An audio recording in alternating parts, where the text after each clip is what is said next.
अस्सलाम वालेकुम नाजरीन। रिपोर्टर टाइम के साथ मैं हूं आसिफ अली अब्बासी। आज मैं मौजूद हूं पार्लियामेंट इस्लामाबाद में।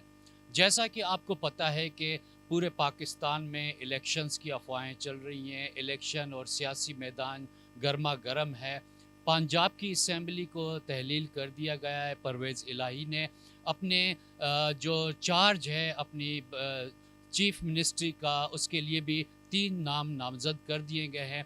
एक तरफ एक गहमा गहमी है सियासी, और दूसरी तरफ इमरान खान ने ये डिमांड कर दी है कि शहबाज शरीफ को वज़ीर आज़म के लिए एतमाद का वोट लेना चाहिए। आज मैं मौजूद हूँ पार्लियामेंट में। आइए अरकान असम्बली से पूछते हैं इस हवाले से कि उनकी क्या राय है कि शहबाज शरीफ अपना एतमाद का वोट ले पाएंगे, लेंगे, उनको लेना चाहिए या नहीं लेना चाहिए। इस हवाले से आइए अरकान असम्बली से बात करते हैं। इमरान खान कौन होता है कि ये डिमांड करता है? सदर पाकिस्तान हुक्म सादिर फरमाए, पाबंद है पार्लियामेंट, और हम सब वोट देंगे, एतमाद का वोट देंगे वज़ीर आज़म। इमरान खान साहब की ख्वाहिशात और इस तरह की बातें तो हर रोज़ सुबह शाम वो करते रहते हैं।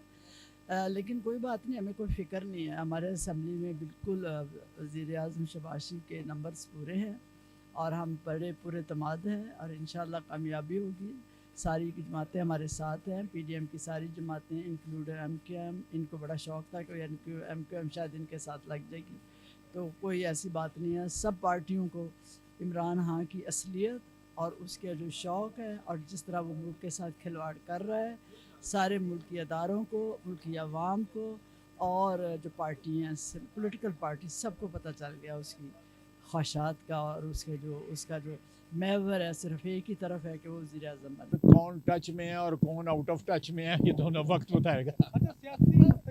यार ऐनी लंबी गुफ्तगू ना करो। जी नाजरीन, ये थे अरकान असम्बली जिन्होंने अपनी राय दी, और उनका कहना था कि शहबाज शरीफ के जो नंबर्स हैं वो पूरे हैं, उनको कोई एतराज़ नहीं है। अगर इमरान खान डिमांड कर रहे हैं कि उनको एतमाद का वोट लेना चाहिए तो हम लोग कॉन्फिडेंट है हमें एतमाद का वोट मिल जाएगा। कैमरामैन मुनीब के साथ मैं हूँ आसिफ अली अब्बासी, A1 TV इस्लामाबाद।